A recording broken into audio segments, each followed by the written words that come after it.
Hey everyone, welcome back to FPL Fran. Today's video is going to be my Game Week 4 transfer plans. We're doing another review, unfortunately, after a pretty mediocre game week. But I think it is almost like a tempo reset in game week where I did make an extremely aggressive move to set my team up for the long term. And I don't think I've come off massively poor against this because I know a lot of people still use chips this week. And that's the kind of field, right? Millions of managers have actually used chips so far, so understandably I'm behind them. There's a lot of elite managers who are in similar ranks to myself. I think Ben Krellin probably, some consider either the best or second best manager of all time right now. He's at 6.2 million, and that's a good almost anchor, right? Just knowing that such an elite manager is at a rank where I don't think I'm super far apart from him, and that feels good.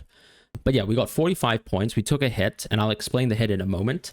But I'm also going to go into a bit of a rant because it's also a case of sometimes you just react 3 game weeks in and you feel the very FPL sense of how depressing it is to deal with footballing consequences that are a bit out of your control. So we'll talk first about why I made my -4.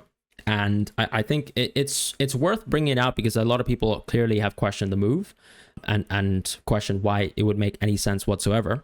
And I do want to justify the move now before I move into other segments, right? So I'm sure there's going to be comments just explaining how stupid it is, but I'm happy to explain it. And, if you disagree, that's fine. We just have a different approach in terms of how we see FPL.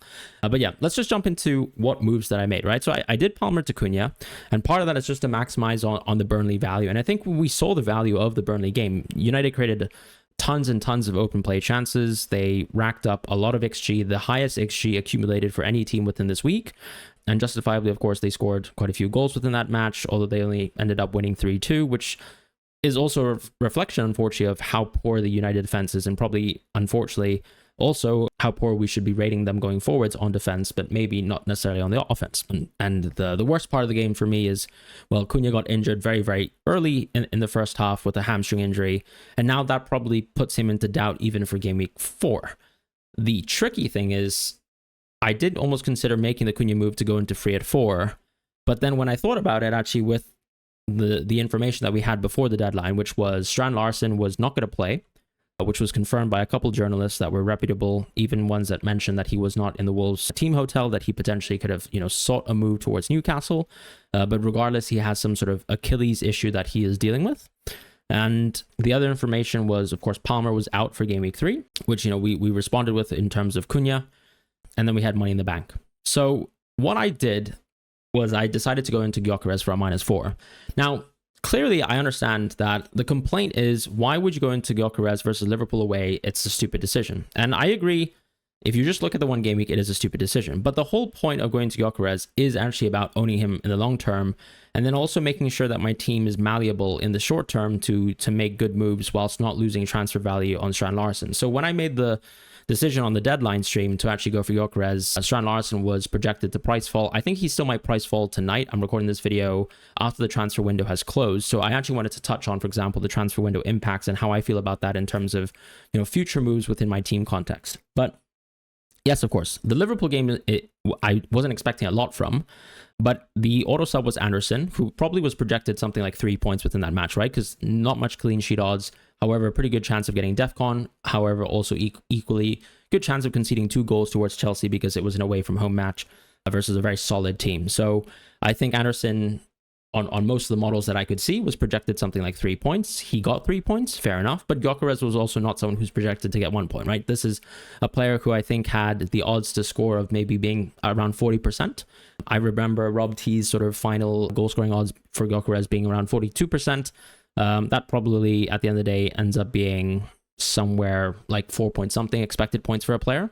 And this is where the hit comes into play, right? So I tend to see FPL as a bit of a game where you expect points for certain players. I am not someone who, for example, thinks that I need to have only these 11 players or only these 15 players and only these 15 players can get points. I almost see players as these are players that I'm going to own potentially for 4 to 6 game weeks at a time, potentially even more.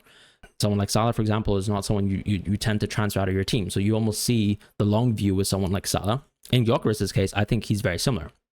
This is an Arsenal forward who, by the way, before the deadline, I noticed actually what Arteta said in his press conference was that Havertz had knee surgery. So knee surgery just means he's out for months, potentially even longer, right? Because the recovery process is going to be long.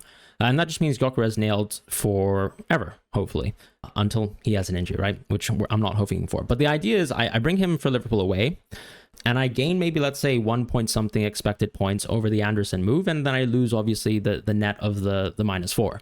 But if I don't make that move and I delay that move to, let's say, this game week here in game week 4, for example, then I lose that potential gain back of the 1 point expected points. So the way I see it in terms of the long view is by taking the -4 earlier, I give myself the opportunity to maybe already get the upside in game week 3, and then take that going forwards with a pick that also saves me from a price drop that prices me out of a nice convenient spot, right? Because keeping, let's say, 0.5 in the bank is something that I've always wanted to do for my kind of FPL team, because 0.5 allows you to almost move each player within your team into the next echelon of player. And that's something I wanted to keep, as opposed to having 0.4, where I almost need to manage and move between sort of price points. So that's kind of the logic there, right? Just think about Gyökeres in the long term, where I would be free hitting on 6. So that means missing actually the worst game left on this run, right? Newcastle away. City at home actually now looks like a pretty good game. Nottingham Forest at home, I think in hindsight, looks even better after we just watched them capitulate versus West Ham. And I think, look, the narrative on Forest is that they're a solid defensive side. They're basically a mid-table defensive side. So for me, that's a great game on paper. I don't really have too many thoughts beyond that. After that, they're amazing fixtures. West Ham at home, Fulham away, which is actually a really tough match. Crystal Palace at home, Burnley away, and Sunderland away, and Tottenham home, another good match. And then I wildcard in game week 13. So this is really the logic behind the Gyökeres move. To me, I like taking hits where I think about the long view more. When I think 2 seasons ago, but when I kind of made it into, let's say, the top 500, I remember doing a -4 on something very similar. I think I made a -4 for Guardiola into a Nottingham Forest match where they ended up conceding, but I ended up nailing into place a player that I think was going to stay in my team for the rest of the season, and then he did extremely well in this run. So I almost think that the way I tend to play is I try to lock down players that I think are key parts of my team that I need to readjust to if I feel like I need to do that. And so probably the right question as well is, why not do that versus Leeds if I thought Gyökeres was going to be that important? And to be fair, that's probably the issue, right, in terms of the move. Where I can admit I probably was still a bit more doubtful about Gyökeres' minutes. The cameo versus, well, not even the cameo, right? It was a starting performance versus United. It wasn't great. He was subbed off at around 69 minutes. And then a little bit uncertain to see, let's say, what would have happened in game week 2, where I wasn't necessarily expecting him to, first of all, get penalties, right? Because Saka's injury now gives him guaranteed penalties, which I think is a key thing for the next, let's say, 2 to 3 weeks that he can maybe enjoy in Saka's absence. And then also him taking the penalty and scoring, actually, for me, is long-term information, because that's already getting your striker started. That's a penalty scored, which is confidence, I think, for the next penalty being given, right? So that's how I feel about Gyökeres, where I think we have a bit more information now on how solid he is as a pick and how solid his minutes are. Plus, we didn't have, let's say, certainty around the Havertz injury. As I said, this week we got the information that Havertz is taking knee surgery, which means that he's out for even longer, which means that I have more guarantees about Gyökeres long term. So potentially I was maybe under rash, I guess, in game week 2. And then now, I guess, to contrast, it looks like I've been much more rash in game week 3, but I think part of that is exacerbated by the information that we got by the game week 3 deadline. So that's all I'm going to say on Gyökeres. And yeah, hopefully, I think now I have a player in place that I'm very happy to own before I wildcard in game week 13. So that's why I made the move for Gyökeres. As far as the actual team review, though, this team is now going to be a free hit 16, because, when I look at the team, yes, there are some issues, but Sarr, for example, is a bad match in game week 6. CUNHA has a good match in game week 6, but I don't really mind, bidding him off for game week 6 anyways. Like, we're going to have better players with better fixtures in terms of how we spend and utilize the money, especially with Triple City in game week 6, going into Haaland, for example. So CUNHA really just needs to be alive for me when I look at my team now for fixtures like Sunderland at home, Brentford away, Liverpool away. Unfortunately, I mean, that's not a good game. But after that, pretty average looking fixtures that are actually quite good. So that's kind of how I feel about CUNHA. I think he's a solid pick. Are we overrating United? Potentially, but I still think the offense actually looks totally fine for United, and I'll just have to monitor this CUNHA situation going forwards. I'm a little bit cold now on going for a Liverpool midfielder, because I do really think that Isak is going to force his way in towards this Liverpool team as soon as possible. Clearly, he doesn't have a preseason. He's been training individually, but I think the news is that he's already asked the Swedish manager to play him in both the international World Cup qualifier matches that Sweden have. He's going to build some match fitness there. They have Champions League football as well, which includes a match versus Atletico Madrid, if I remember correctly.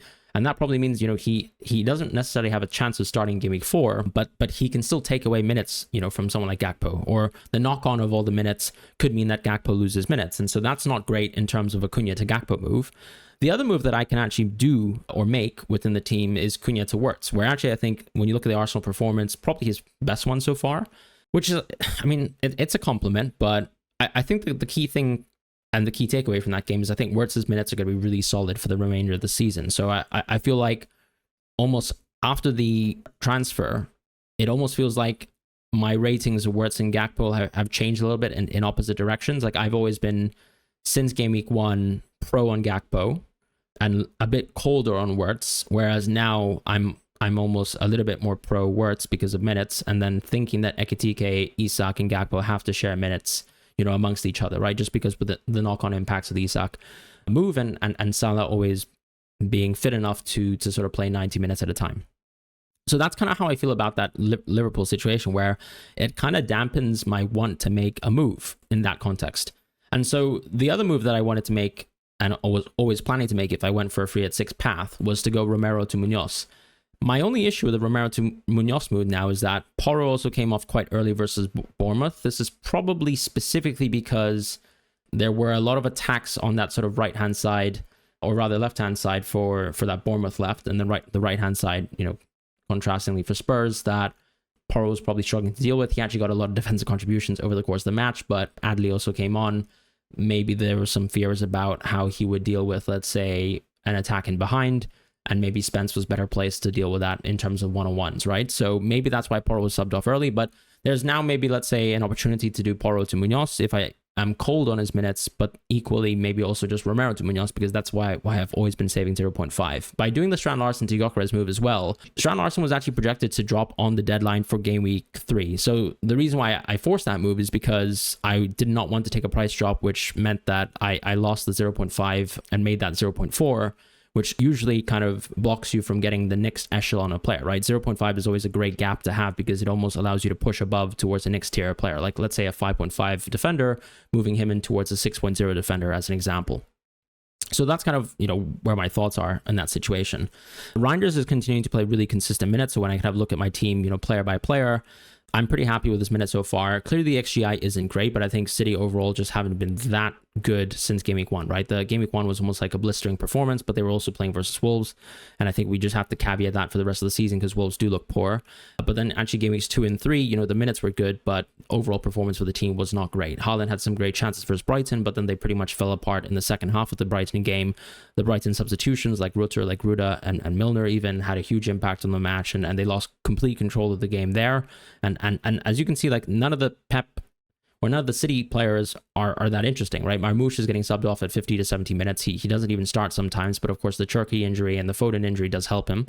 With Reinders, he seemingly can play alongside Rodri, as we've already seen so far. Previously it was Nico, but I'm pretty happy with Reinders as it stands, because if they play better in any situations, he should still be involved enough to be at least providing a return at this sort of price point. I don't really feel bad about owning Reinders at all. Worst case scenario, I've gotten 2 price rises out of him. With Sarr, we just need to manage the injury situation. I think he's always been, for me, my favorite pick that I wanted to start with. Like he was in my first draft in Game Week 1 and in my last draft.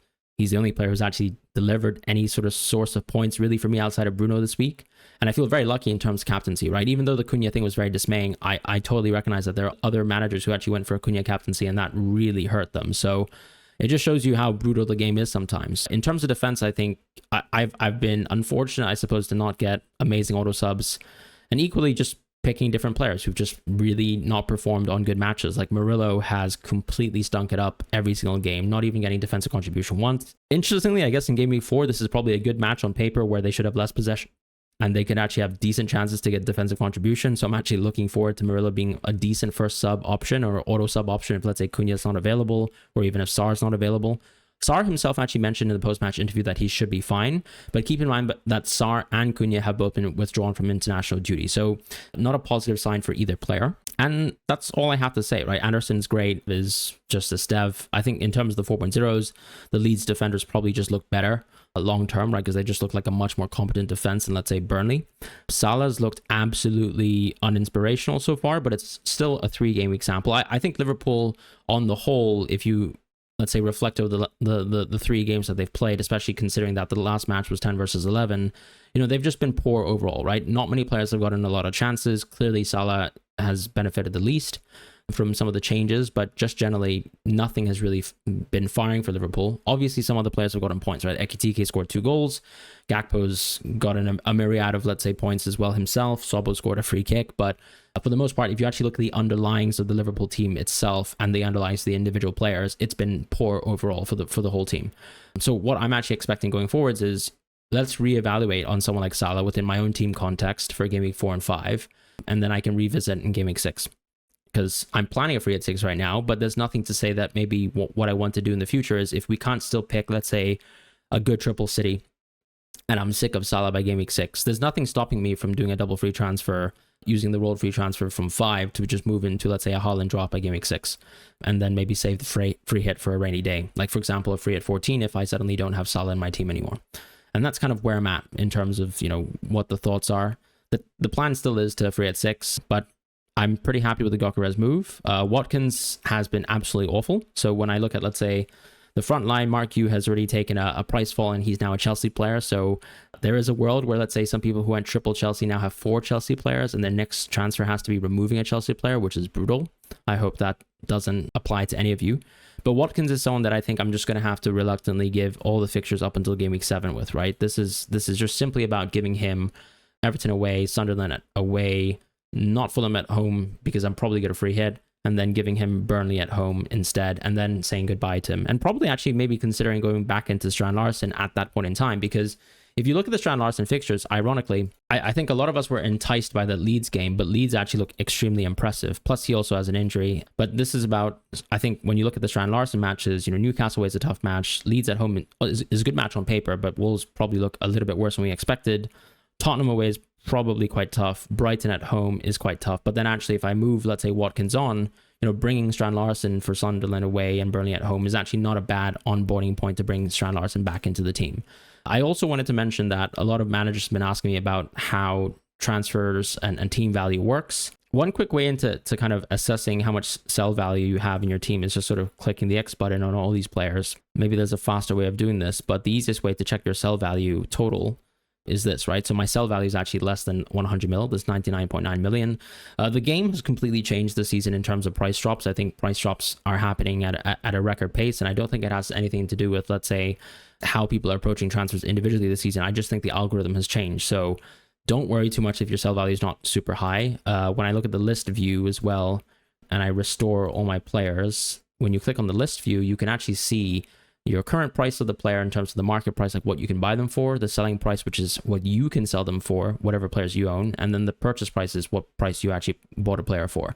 A neat trick is basically every time you get 2 rises on your team, so 0.2 million, you get to sell 0.1 of that. So what's a good example of that? Reinders, 5.7 million on the market. I can sell him back for 5.6, but I actually bought him at 5.5. So that's just something to show for managers who kind of want to assess things like that.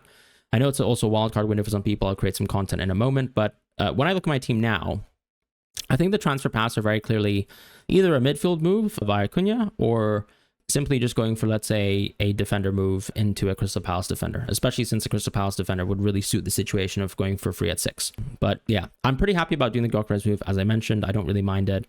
Yes, it's of course it's -6 compared to, what if I had just, like, let's say, kept Strand Larsen within the team.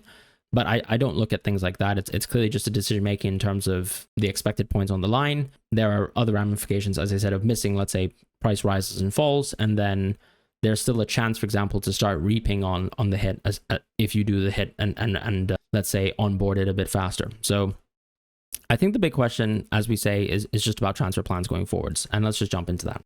So as ever, let's just jump into the actual transfer plans itself for this specific game week. In Game Week 4, and you can actually access this yourself with the Fantasy Football Hub My Team pick and rating team tool. So all you have to do is actually click on the link in the description below, and you'll be able to access this sort of page, which allows you to see suggested transfers, and then also just simply plan your week by week ahead. And we're at a point here where, once again, as I said, I'm pretty happy with Gyökeres. CUNHA is obviously a big situation where I think clearly the model doesn't think that he's going to come back soon. So that probably means that I have to call upon Murillo. As I said, Murillo 3.2 is actually decently high, especially like when we look at things like, you know, your midfielders and your forwards can definitely blank on a match. Actually getting 3 points from a defender is really, really solid, especially if Arsenal, let's say, score 3 goals. So not the worst thing in the world to actually have Murillo first bench. I think Sarr hopefully should be fine. I really wish that he is, but he seems like he's going to be a good pick. The rest of the team has generally good games, right? Anderson has an amazing game, Porro and Romero.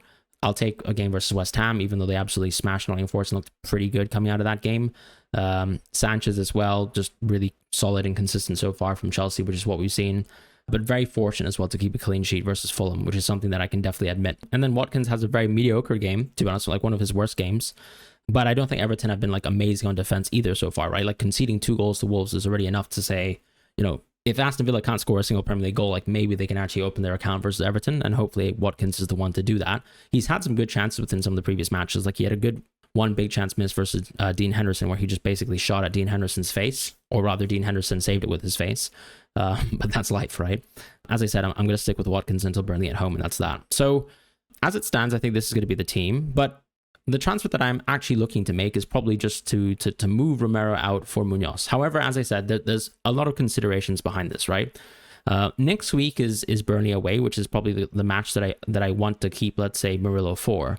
But if Murillo just continues to stink it up, and I'm going to free at 6 anyways, maybe I also consider just doing Murillo out now and then keep the Spurs defense, which maybe I think at the end of the day, I still back a little bit more compared to, let's say, the Nottingham Forest defense, especially if Forest aren't going to give us a lot of defensive contributions. So to me, I just have to make a decision, like emotionally. Is Porro going to lose more minutes because Udogie's back and Spence could actually take back that right back spot, which I think is unlikely? I think Porro's going to start consistently because Udogie is just not match fit. But equally, if Porro gets subbed off early and within matches going forwards, the big issue for him is going to be that's actually losing quality in terms of defensive contributions, right? So his quality as a player and his value has definitely dropped as a result of the early subs kind of coming in.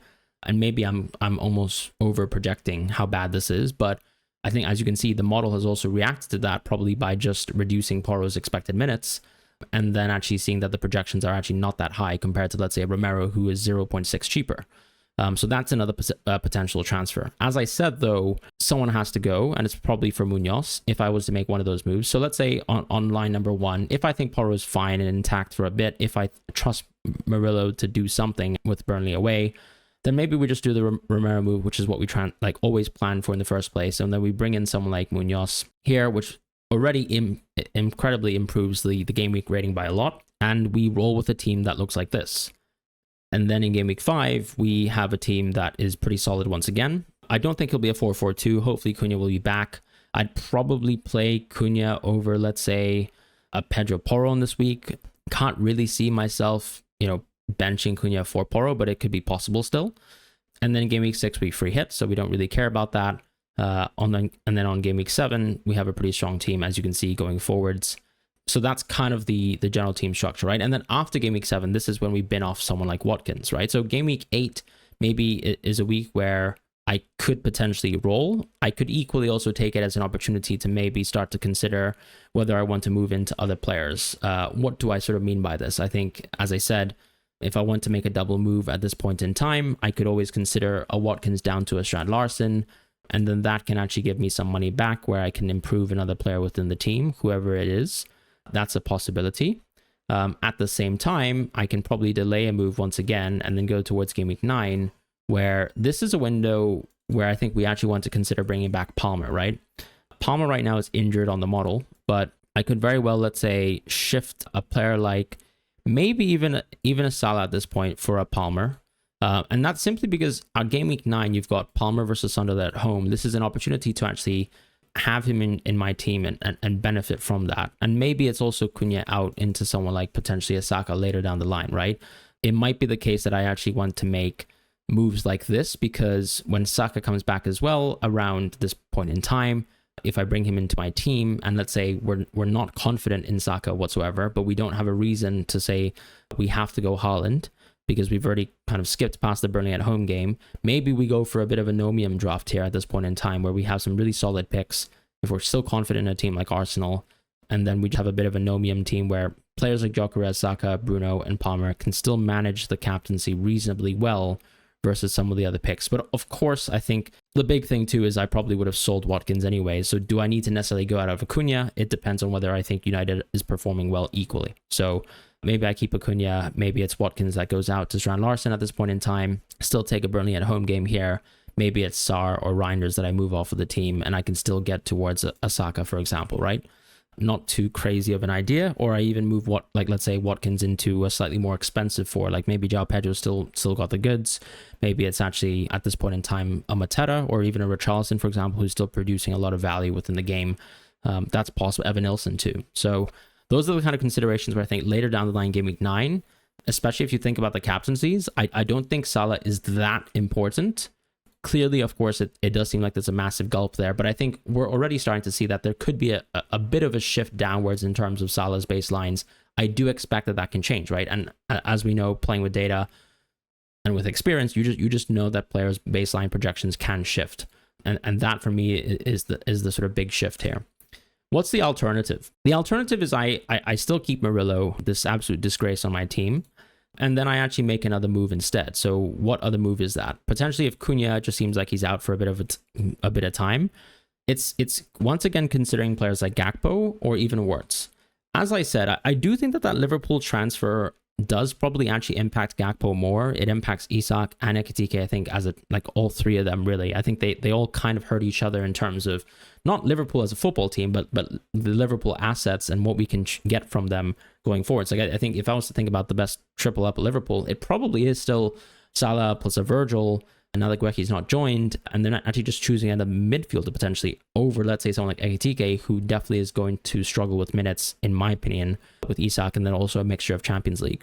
So I've got the opportunity here to go either Gakpo or Wirtz. I probably would go for Wirtz in this case, because it's hard to say that Gakpo is completely locked down for the left wing position, because if we trust Slot's comments, Ekitike can play on the left and probably will be trialed on the left. And I think that must be the long-term plan. You cannot sign someone like Isak and think that Ekitike is just holding bench for both players entirely. And even if he does, he's going to definitely make or force players to be substituted earlier, right? Because of the quality of the player that he is. So I've cooled off a little bit on Cunha to Gakpo, which was something that I thought about instantly after Cunha was unfortunately injured within the Burnley match. And I've actually thought about maybe just, if I am confident in Wirtz's minutes, and I do think that Wirtz's minutes probably from now, at this point in time after Isak joins, could be better anyways than Gakpo's, then maybe that's the move that I make, that I go into Wirtz instead. And then I actually have a pretty strong team for both Game Week 4 and 5 in terms of having Wirtz and all that. That is something that I've thought about. Game Week 6, we had free hits, so we don't really care about that. From a Game Week 7 point of view, not the best team in the world, but then we actually have a couple transfers at this point in time, and then we can kind of reassess things like that. But I'm not super high into the Wirtz move right now, which is why, as I said, I'm a little bit more pro going Romero to Munoz, keeping Cunha and seeing what the situation is. Clearly, of course, if Cunha is out for a long term, I have to do a midfield move anyways, and it probably is going to be a Wirtz or a Gakpo type move, but that's just going to be life, right? And then in Game Week 8/9, we make that decision of, we've played multiple game weeks within the season now. We've probably captained Salah on multiple of these game weeks, especially 4 and 5. We have the chance to see Liverpool versus some weaker teams. How do they do? How does Salah perform? Is his baseline still as bad as they are right now? And by after Game Week 8, let's say, for example, which I think is one of the great Salah games, on Game Week 9, we make that decision to say, do we actually shift off of a Salah structure? And maybe it's actually just simply going towards a Haaland structure, right? Because as soon as Game Week 8 happens, I don't really want to have Watkins within my team. So maybe it's just a case of, actually, why don't I just shift like for like in this situation and then just bring on a Haaland, for example, on something like a Game Week 8 anyways, because Salah's been extremely dismaying. But that's kind of where my head is at right now. And I'm pretty excited about just going towards the wildcard 13, because I think a lot of people have wildcarded, a lot of people are considering wildcard 4, a lot of people have free hitted as well. So I think the 3 at 6 is going to provide value anyways. And in terms of wildcarding on 13, that should set me up for that middle part of the season where I think people will have obviously the AFCON transfers and that will give them a bit of a boost, but then I can probably set up a bench boost a little bit later, like let's say around 13, 14, like those fixtures, set up that sort of AFCON prompted bench boost and then roll a lot of the AFCON transfers instead of actually having to use them on the AFCON window. Because I think something that Ben Krillin actually mentioned in terms of long-term strategy is if you can, let's say, delay and maybe use a late wild card, the pro of actually having those 5 free transfers from AFCON is not actually using them around the AFCON period. It's actually more so using those free transfers later down the line if you can roll them all the way towards the next blank game week. So for example, if you remember game week 22 last season, around that point in time, maybe you start to kick in with the first few blanks that we have, things like that, and then you can kind of manage your team much more with the kind of influx of free transfers that you would have never had previously. And that's kind of where my thought lies in terms of long-term moves. So that clearly means that I think compared to the rest of the field, I'm going to be struggling in the short term, but hoping to come out with some consecutive green arrows now that I have a bit more of a setup, provided that CUNHA is fine and that SAR's injury is not long-term and super damaging for my team in Game Week 4. But that's where my thoughts are in terms of transfer plans. Let me know what your thoughts are. As I said, rank's not great so far. I can totally appreciate that people like to destroy me in the comments or whatever, and that's fine. I can take that. But it's also a case of I'm happy with my process. I'd like to explain my process. And that's all you can really do in FPL, right? You can't control things like injuries. You can't control things like pretty absurd results. Like, sure, Nottingham Forest could have always lost 3-0 to West Ham, but could any of us have realistically predicted that? No, and that's kind of the beauty of football, right? Things can change, our expectations can change with the flip of the switch. And so that's it. Thank you guys so much for watching. I'll see you guys soon. Take care and goodbye.